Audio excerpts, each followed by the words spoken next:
I'm Chef Jeff. Welcome back to Mr. Fancy Pants Pastry. Video number 5, labeled Sex in the Kitchen. Now that wasn't a misleading label. We did this on purpose. People underestimate the sensuality of desserts, pastries, accoutrements. We prepare thousands of desserts each year, literally thousands. And we get so many comments on the sexuality of desserts. I literally have women coming up to me and saying, Jeff, do you know this is better than sex?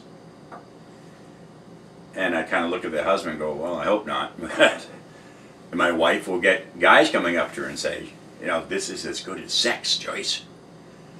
And we've had a lot even cruder comments, if you use your imagination.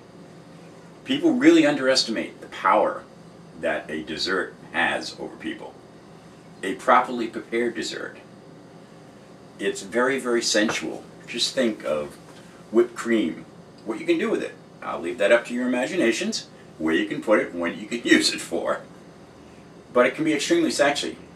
It can be mixed into the dessert or used as an accompaniment to your dalliance.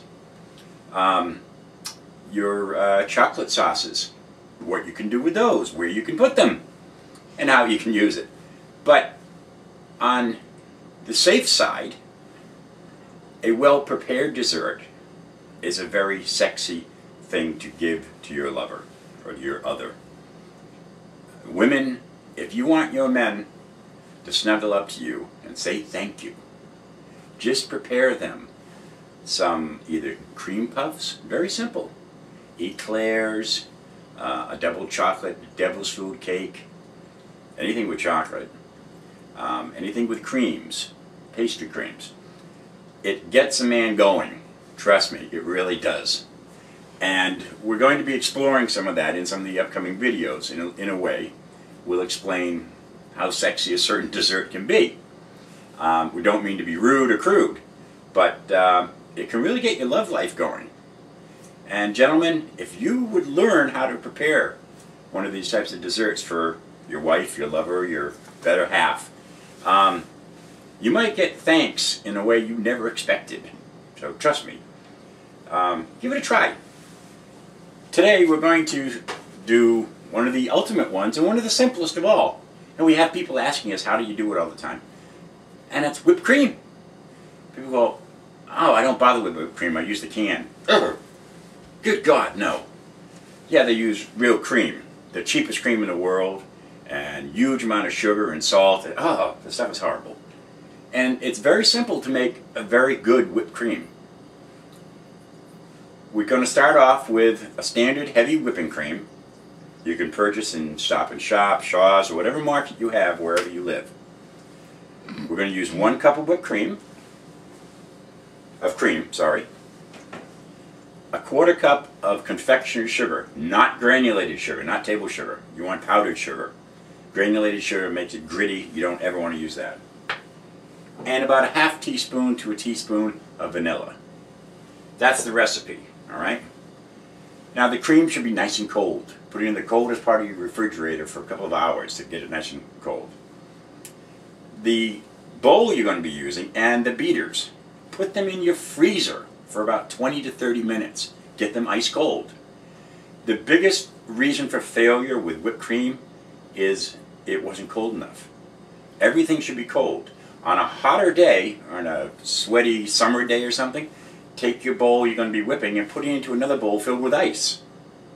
You have to make sure it's cold. I even go so far as to make sure that the countertop I'm using is not heat absorptive.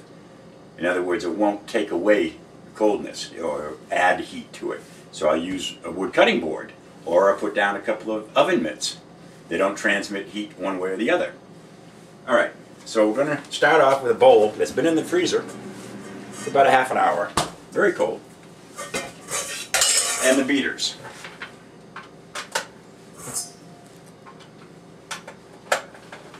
You start off, just put 1 cup of whipping cream, heavy cream, into your bowl, and start off whipping it at a medium speed. Not a slow speed, a medium speed. As soon as it starts to froth up and get foamy,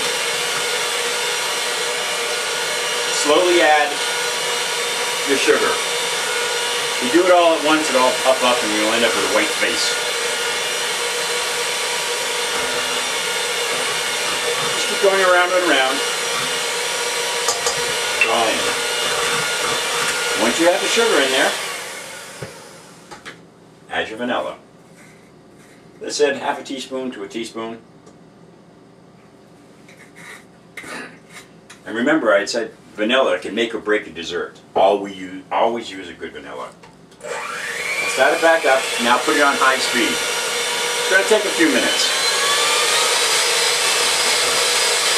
Now we've shrunk the time down for expediency. It's taken about 4 to 5 minutes to do this.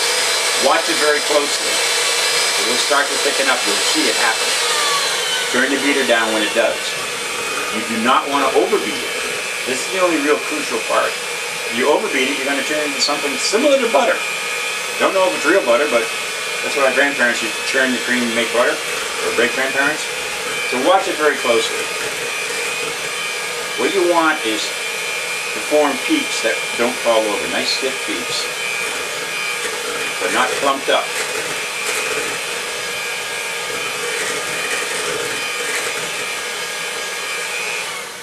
And that's it. And you have the best whipped cream made for the finest restaurants. This is how we do it. It is absolutely delicious. Now, I don't want to be rude or crude, but if you like the road we've taken here, telling you about the sensuality of desserts and things like that, please leave us a note on the website. I'd be interested in hearing your comments. And if you'd like us to go forward in that direction also, okay? Do not want to offend anyone. Just want to be open and honest with you. Again, you can put this almost anywhere. And it's phenomenal. Once again, thanks for joining us, and bon appetit.